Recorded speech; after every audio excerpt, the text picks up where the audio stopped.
आत्मनमन दोस्तों। सबसे पहले तो आप सभी को इंग्लिश के नववर्ष की इंग्लिश कैलेंडर के हिसाब से नववर्ष की हार्दिक हार्दिक शुभकामनाएं और बहुत बहुत बधाई। जिस तरीके से देवयानी मैम ने आज मैसेज भेजा, सच में कि हमने पीछे दत्तात्रेय जी का की एनर्जी के साथ हम लोग शिवपाल शिव वल्लभ जी के साथ जुड़े और उनकी एनर्जी को हम सब लोगों ने मिलकर महसूस किया। तो आज का जो वो मैसेज था वो 24 अंक और 9 अंक, और जिस तरीके से 2498 संख्या हमारे लिए बहुत बहुत ही उत्तम है। तो ऐसे ही 2024 आने वाला साल हम सब के लिए बहुत बहुत उन्नति भरा हो और सबके लिए उजागर हो। तो सब मैं श्री भगवती क्लासेस को धन्यवाद देती हूँ। और अभी हम चलते हैं अपने पुराने जो हमारा चल रहा था, स्वाध्याय हमारे चल रहे थे, अध्याय ध्यान करने से होगा क्या। तो इसके साथ आज का हमारा जो टॉपिक है, सपने या कोई दिव्य संदेश। तो दोस्तों, हम चलते हैं अपने। हमने पीछे इतने सारे टॉपिक किए जो इससे पहले कि हमारे बीच में दत्तात्रेय जी के साथ हम लोग जुड़े हुए थे। हमारे थे एकाएक मार्ग खुल गया, फिर एक अजनबी से यूं मुलाकात हो गई, फिर था अरे यार of course I really love you, फिर हमने किया कुछ क्यों कुछ रिश्ते अभी भी बिखरे बिखरे से थे, फिर था हमारा तेरे मासूम सवालों से परेशान है हम। तो आज का जो हमारा है वो सपने या कोई दिव्य संदेश। तो चलते हैं मास्टर्स अपने सपने या कोई दिव्य संदेश के बारे में। रश्मि जी हम सबको क्या साझा करने जा रही हैं, हम सब जानते हैं। तो वो कहती हैं, सुनील कितना सुंदर है यार ये ध्यान का सफर, कितना सुकून मिलता है आपकी बाहों से भी ज्यादा। सुनील को छेड़ते हुए रश्मि बोली। सुनील ने अपनी भौएं ऊपर चढ़ाई और बोले, अब क्या, अब ध्यान से मेरा मुकाबला करोगी। वो ऐसे छेड़ती हैं अपने हस्बैंड को और बोलती हैं कि आपकी बाहों से भी ज्यादा सुकून मुझे तो इस ध्यान से मिलता है। तो सुनील ऊपर की तरफ आंख उठाकर देखते हैं और कहते हैं, किसी और के सामने मत बोल देना, लोग पागल कहेंगे। यह कुछ हद तक सच भी था। पागल तो रश्मि हो ही रही थी, और इसकी वजह ना तो ध्यान थी और ना ही सुनील। वजह थी कि रश्मि की रात की नींद पिछले कई दिनों से बाधित थी। आखिर हो क्या रहा था। रश्मि लगातार ध्यान कर रही थी। शराब की लत तो क्या ही लत होती, ध्यान एक नशा है, गहरा नशा। पर गजब की बात तो ये है कि इसका आपके ऊपर उल्टा ही असर होता है। सुरूर में तो आप रहते हैं, आप ज्यादा हंसते हैं, ज्यादा खुश, ज्यादा संतुष्ट रहते हैं, पर कदम लड़खड़ाते नहीं, क्योंकि कदम स्वयं में स्थित हो चुके हैं। लेकिन ये क्या, रश्मि तो झुझलाई हुई सी रहने लगी थी। उस दिन तो आदि ने बस यही कहा था कि मेरे साथ मार्केट चलो, और रश्मि आदि पर जोर से चिल्लाई थी, आदि तुम देख सकते हो ना, मेरे पास कितना ज्यादा काम है। छोटे छोटे काम अब तुम खुद नहीं कर सकते हो क्या? अब जब देखो मेरे पीछे पड़े रहते हो। आदि छोटा सा मुंह लेकर वहां से चला गया। तो रश्मि को होश आया, वह कर क्या रही थी। परसों तरसों सुनील से बिन बात के उलझ गई थी। रश्मि, रश्मि, रश्मि। ध्यानियों ध्यानियों को यह मतलब कि उनका कहने का था कि ऐसा लग रहा था उनको कि कुछ गलत हो रहा है, लेकिन वो ना इस चीज को समझ नहीं पा रही थी। तो इस तरीके से फिर सुनील बोलते हैं, ये सब शोभा नहीं देता, तुम कर क्या रही हो, होश में आओ। रश्मि खुद से बातें कर रही थी, खुद को ही समझा रही थी। इस तरीके से वो खुद को समझाती भी हैं कि मैं गलत कर रही हूँ, लेकिन वो एक उलझन में है। वो समझ ही नहीं पा रही है कि उनके साथ हो ही क्या रहा है। रात फिर वही वही हुआ। सोते ही रश्मि गहरी नींद में उतर गई और फिर वही हुआ जो हर रात हो रहा था। रश्मि ने सपना देखा कि वह एक बहुत बड़े बहुत सुंदर कमरे में थी। खुला, हवादार, शायद कोई लाइब्रेरी थी या कोई स्कूल। रश्मि को नहीं मालूम था, बस वह किताबों की कतार को देखते देखते आगे ही बढ़ती जा रही थी। एकाएक उसकी आंखें जगमगा उठी। शायद उसे वह किताब मिल गई थी जिसका उसे बरसों से इंतजार था। रश्मि ने किताब को उठाया, पर ये क्या! वह अपने सामने रखी किताब का एक अक्षर भी नहीं पढ़ पा रही थी। अरे, ये किताब तो उसे पढ़नी ही थी, पर वह तो कुछ भी नहीं पढ़ पा रही थी। कितना कितनी मतलब कितनी फ्रस्ट्रेशन महसूस कर रही थी वो उस समय। उसे अंदर ही अंदर बहुत आत्मग्लानि हो रही थी कि वो उस बुक को पढ़ ही नहीं पा रही है। और इसी समय हर रोज की तरह उसकी नींद खुल गई। वह झुंझलाहट, वह फ्रस्ट्रेशन जो सपने में महसूस की थी, वह लीक होकर जागृत अवस्था में पहुंच गई थी। यानी कि वो अपने भौतिक शरीर में इसको लेकर के आ रही थी।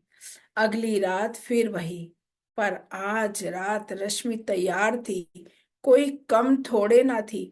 वह किसी से उसने सोचा था कि चलो किताब खोल कर नहीं पढ़ पा रही तो क्या, चुपके से किताब का नाम पढ़ लूंगी और फिर गूगल करके देख लूंगी।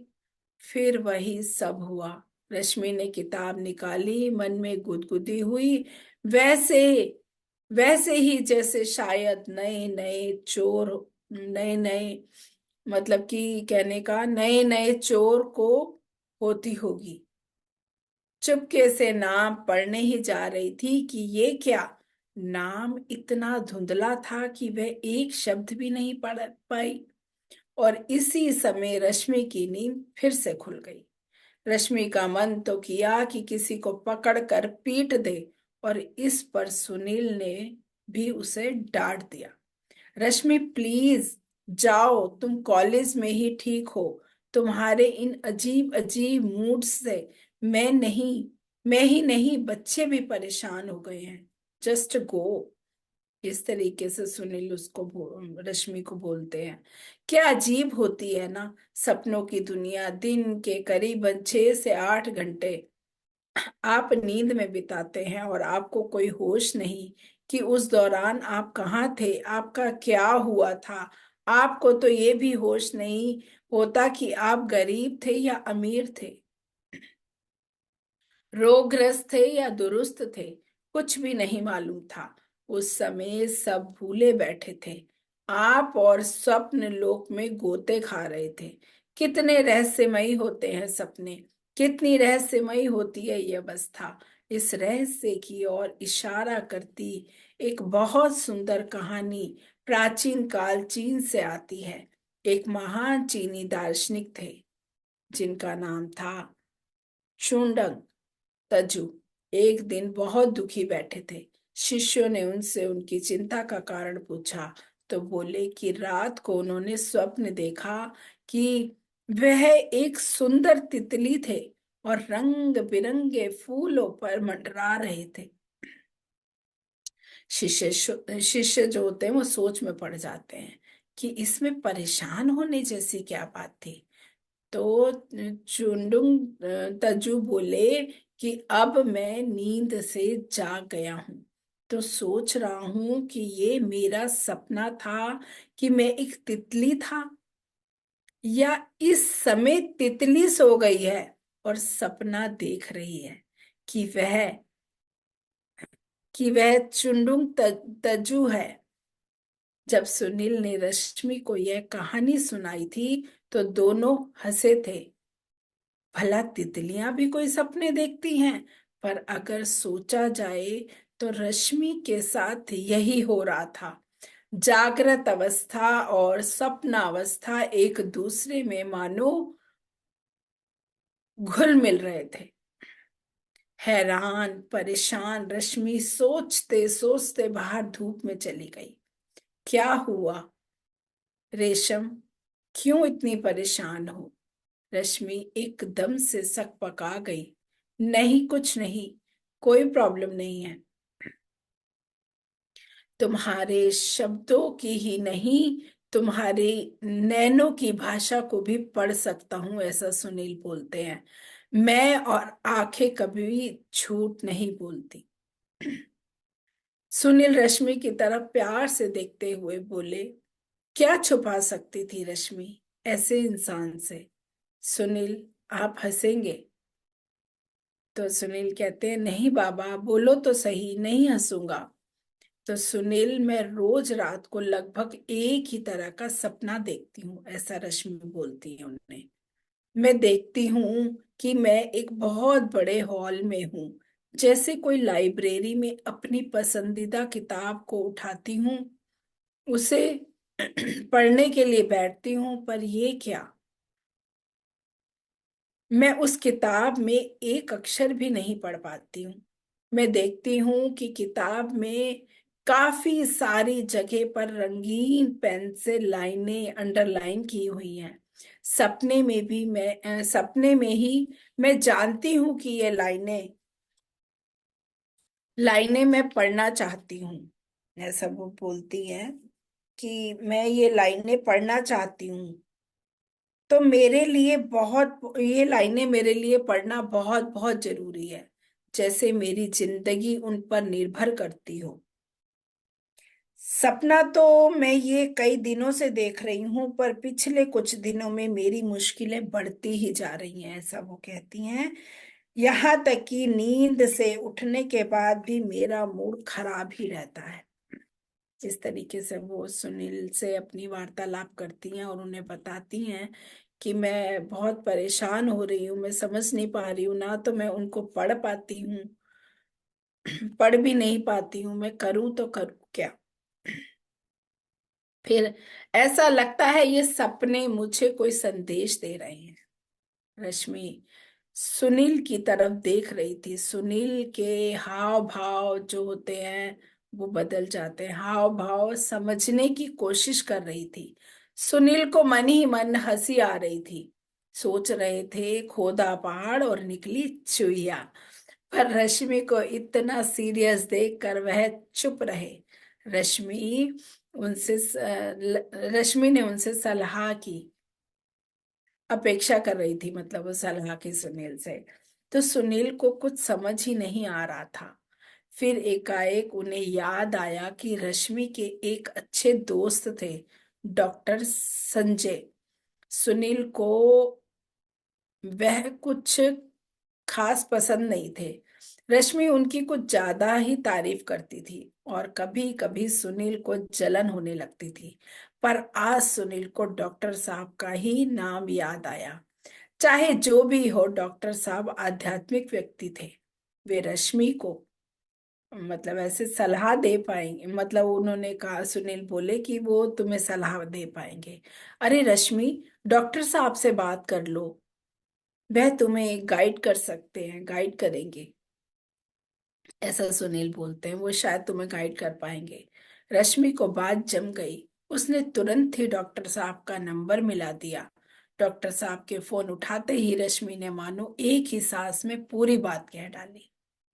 अब रश्मि, हमारे सपने हमें कई बार संदेश देने की कोशिश करते हैं, ऐसा डॉक्टर साहब ने उनको कहा। अगर बार बार कोई सपना आ रहा है तो वह तुम्हारे लिए कोई गहरा संदेश लिए हुए है। तुम सोचो, बार बार किताबों का दिखना और उनको ना पढ़ पाना तुम्हें क्या संदेश दे रहा है? इतनी किताबें पढ़ती हो, इतना आध्यात्मिक ज्ञान संचित कर रही हो, साथ लेकर थोड़े ना मरना है। बांटो रश्मि, बांटो। डॉक्टर साहब तो अपनी ही राम कहानी लेकर बैठ गए थे। रश्मि ने जल्दी से बाय बोलकर फोन रखा। रश्मि का मन अब घर के कामों में भी नहीं लग रहा था। वो हैरान थी, परेशान थी कि मैंने डॉक्टर साहब को फोन किया और उनसे पूछ रही थी कि मैं किस तरीके से अपने सपने को आगे करूं, लेकिन डॉक्टर साहब अपनी ही राम कहानी लेकर बैठ गए, ऐसा उन्हें लगा। तो अब घर के कामों में भी वो मन नहीं लगा पा रही थी। डॉक्टर साहब की बात रह रह कर रश्मि के मन में उठने लगी थी। मतलब बार बार वो वही सोच रही थी कि क्या हो सकता है। तो बार बार क्या वाकई ही उसके सपने उसे कोई संदेश दे रहे थे। रश्मि को लगा कि उसे इस विषय पर अधिक जानकारी इकट्ठा करनी चाहिए। उसने कई लोगों के किस्से पढ़ना शुरू कर दिए। कई ऐसे वैज्ञानिकों के किस्से पढ़ने पढ़ने को मिले जिन्हें कई आइडिया अपने सपनों में मिले थे। मतलब कि सपनों के द्वारा वो कई आइडियाज इस के जरिए शायद लेना चाहती थी। रश्मि को लगा कि डॉक्टर साहब की सलाह मानकर देखते हैं।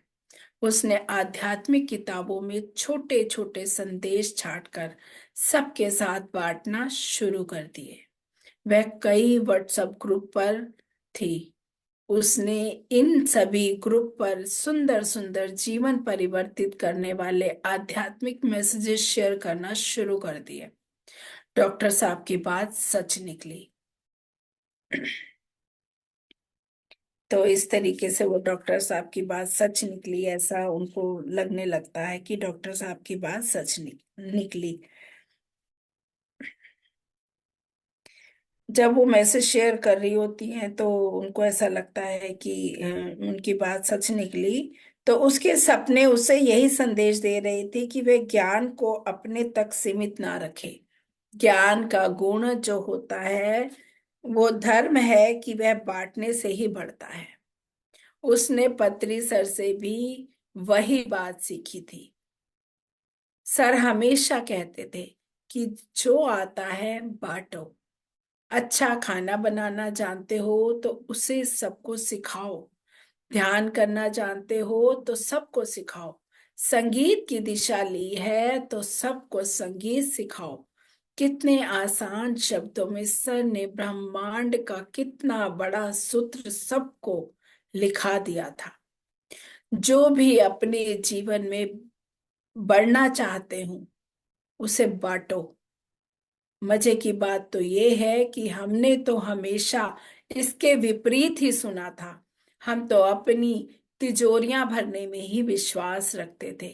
रश्मि को यकीन हो गया था कि सर का दिखाया हुआ मार्ग ही सर्वोत्तम था। जैसे ही रश्मि ने किताबों में छिपा ज्ञान सबके साथ बांटना शुरू किया, उसे कुछ समय के लिए तो कम से कम ये सपने आने बंद हो गए थे। नई नई किताबें, नया नया ज्ञान, ना मालूम कौन कौन से मार्गों से उस तक पहुंच जाता था। और कुछ दिनों के बाद रश्मि ने पाया कि वे वैसे ही सपने उसे दोबारा आने लग गए थे। लेकिन फर्क ये था कि कोई बेचैनी नहीं थी अब। शांत भाव से वह इन सपनों को देख रही थी और एंजॉय कर रही थी और इस ज्ञान को सब तक प्रकाशित कर रही थी। यह उसके लिए और सभी के लिए एक अनमोल तोहफा जैसा था, जिसका मूल्यांकन भी नहीं किया जा सकता। तो दोस्तों, ये था आज की कहानी का वृत्तांत। हमने सपनों के द्वारा भी हमने उन्होंने रश्मि जी ने कोशिश की कि अपने हर ज्ञान को बांटने की।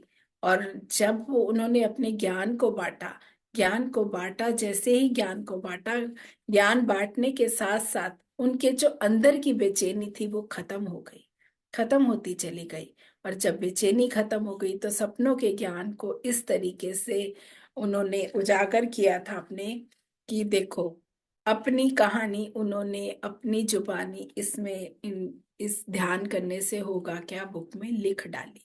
तो दोस्तों, यही सीख हमें मिलती है कि हमें जो मिलता है ज्ञान के द्वारा हम उसे बांटने की कोशिश करें। कहते हैं ना, हम यही कहते हैं, यूनिवर्स हमें वही देता है जो हम बांटते हैं, जो हम देते हैं। तो हमें हर ज्ञान को, किसी भी ज्ञान को छुपाने, चाहे वो छोटा सा भी कोई ज्ञान है ना, तो उसे हम जितना बांटेंगे यूनिवर्स हमें अथाह देगा, उतना ही देगा। तो दोस्तों, आज का ये हमारा खत्म होता है। तो आगे शायद कोई मियाँ हस्बैंड और वाइफ में कोई अनबन हुई होगी, तो इस कहानी के द्वारा उन्होंने इसमें बताया है हमारा जो नेक्स्ट है, तुम्हारी हिम्मत कैसे हुई मुझे हाथ लगाने की। तो हम जानेंगे नेक्स्ट में कि उनकी कहानी के द्वारा क्या हुआ, कैसे हुआ। हम निरंतर इसमें बढ़ते चले जा रहे हैं और हम लोगों को बहुत एंजॉय भी हो रहा है, मजा भी आ रहा है कहानी सुनने में। एक स्टोरी के माध्यम से हम अपने ज्ञान को भी प्राप्त कर रहे हैं। तो बहुत बहुत धन्यवाद दोस्तों। तो अभी हम, किसी को कुछ पूछना है? तो दोस्तों, हम चलते हैं अपने ध्यान की अवस्था में। मैम, बहुत ही अच्छा आपने बताया। जो बांटना का था ना, तो जब मैंने स्वाध्याय चालू किए ना, तो पहले मैं मास्टर बनो का जो प्रोग्राम था पीएमसी वाला हिंदी में, हम्म। वो लेवल फर्स्ट की थी, तब तभी ठान लिया था जो भी नॉलेज आया है ना, तो मेरे को देना है, लोगों को जो भी है देना है, वो माध्यम कैसे भी हो। बिल्कुल, बस यही तो करना है हमने। तो कि मैं कह रही हूँ, कोई भी चीज, एक मैसेज भी अगर अच्छा लगता है ना, उसे बांट दो आगे, बढ़ा दो आगे। मुझे आपका आज का मैसेज भी बहुत अच्छा लगा। यही चीज मैं सोच भी रही थी सुबह, और वही मैसेज आपका आया। मैं ये चीज सोच रही थी कि किस तरीके से 24 अंक का पूरे उसमें अध्याय में दे रखा था, और इस तरीके से दे रखा, और आज हमारा आने वाला साल जो आज से शुरू हो गया वो 2024 ही आया है। तो सबके लिए उज्जवल भविष्य के साथ हम लोगों ने आगे बढ़ना है, आगे होना है। तो अपने ज्ञान को तो बांटना ही बांटना है, साझा करना है। आपने आज मैसेज के थ्रू एक मैसेज और दिया था, वो बहुत अच्छा लगा मुझे। Thank you. Thank you ma'am. मेरे को एक जन मिले थे, उनका नाम नहीं बताऊंगी, और बोलते थे कि ध्यान सिर्फ तुम सीखो ना, तुम्हारे लिए ऐसे संभाल के रखो, तुम्हारी तुम्हारा है ऐसा। तो मैंने उनको बोला कि मैं चींटी जैसे भी सीखूंगी कहीं से भी, तो मैं बांटते चली जाती हूँ। हाँ, तो वो ज्ञान तो बांटने से ही बढ़ता है। तो मैं ध्यान तो मैं करती हूँ, मेरे लिए भी करती हूँ, जो मैसेज आता है मैं दूसरों को भी दे देती हूँ, ऐसे कुछ रखती तो नहीं हूँ। लेकिन जो आपने बोला कि नहीं तुम्हारे लिए रखना है, तो वो मेरे को अच्छा नहीं लगा। तो वो बोले हाँ कि हाँ, ये तुम्हारी एनर्जी कम हो जाती है, ये तुम दूसरों को दे देते हो। कुछ नहीं होता। बस वो सोच होती है हमारी। पता है हाँ, क्या होता है देवयानी मैम, मैं तो ये सोचती हूँ कि हमारी सोच पे सब डिपेंड करता है। हम ये सोचेंगे कि हम बांटेंगे तो हमारा कम हो जाएगा, तो वो ऑटोमेटिक कम होगा। यस। बांटने से ही ज्ञान बढ़ता है, क्योंकि ना, वो जब हम बांटते हैं ना, तो वो छप जाता है हमारे माइंड में। तो इसीलिए ब्रह्मांड हमें दुगना तिगना करके देने लगता है। हाँ, यही मैं उनको यही बोला मैंने कि जब मैंने मास्टर बनो का प्रोग्राम सुना, तो उन्होंने बोला कि जो भी सीखा है दूसरों को देना है। तो वही बात मुझे समझ में आई कि जो मैं पहले से भी करते आई थी, और इन्होंने भी वही बताई, हम्म। देना है दूसरों को, जो भी आए दे दो, जो भी आए दे दो, कोई सुने या ना सुने। ना जिसको सुने, अच्छा लगेगा वो लेगा, जिसको नहीं अच्छा होगा वो छोड़ देगा। छोड़ देगा। हाँ, जिसको मिलना है ना, वो मिल ही जाएगा उसको। उसके लिए है ही वो। दीपाली मैम को बात करनी शायद। हाँ जी। आत्मवंदन। आत्मा। अभी देवयानी मैडम बोली किसी को देना है, वैसे मैं एक पात्र हूँ उसमें जो मुझे मिल गया क्योंकि देवयानी आपका मैडम से प्रयास भी है ना मैम, देखिए, देवयानी मैम दे रही हैं, और प्रयास आपका भी है कि आप इसको ले रही हैं। ग्रहण करना भी तो आना चाहिए ना। हाँ, वो तो है देना काम है यूनिवर्स का, लेकिन वो मास्टर्स मिले हैं देने के लिए। लेकिन ग्रहण कौन कर रहा है? ग्रहण किसके लिए है? वो देखो, आप ग्रहण कर रहे हो दिल से, तभी तो। वो तो है, वो तो है। माध्यम में जुड़ जाते हैं, एक दूसरे से हम जुड़ कैसे गए वो पता नहीं लगा ना, क्योंकि बिल्कुल। हमें आना है इसलिए वो जुड़ गए ना। हाँ जी, हाँ जी। यही आपका वो जो स्टोरी से हम मीन्स अच्छा लगता है ना स्टोरी सुनने के हाँ, लिए। स्टोरी के कैसे माध्यम आते हैं, से आगे क्या होता है, आगे क्या होता है, आगे ऐसे क्या होते हैं ना। एक एक्साइटमेंट बना रहता है, अब आगे क्या बना होगा। बना रहती है, वही वही है। बहुत अच्छा, बहुत थैंक यू अच्छा। Ma'am, thank you. धन्यवाद, धन्यवाद। तो चलिए मास्टर्स, हम चलते हैं अपने ध्यान की गहराइयों में। हाँ देवयानी मैडम, एक पूछना है, तो पैसा मुझे थोड़ा सा डालना है, तो आप क्या गूगल पे डाल सकती है ना? हाँ देवयानी मैडम। पर्सनल बात करना मैम, पर्सनल कॉल पे ना। अच्छा। हाँ, हाँ। कॉल पे हम्म, बात करना आप मैम को, या मैसेज डालना। अच्छा। Hmm. Okay. Thank you. Thank you ma'am, thank you.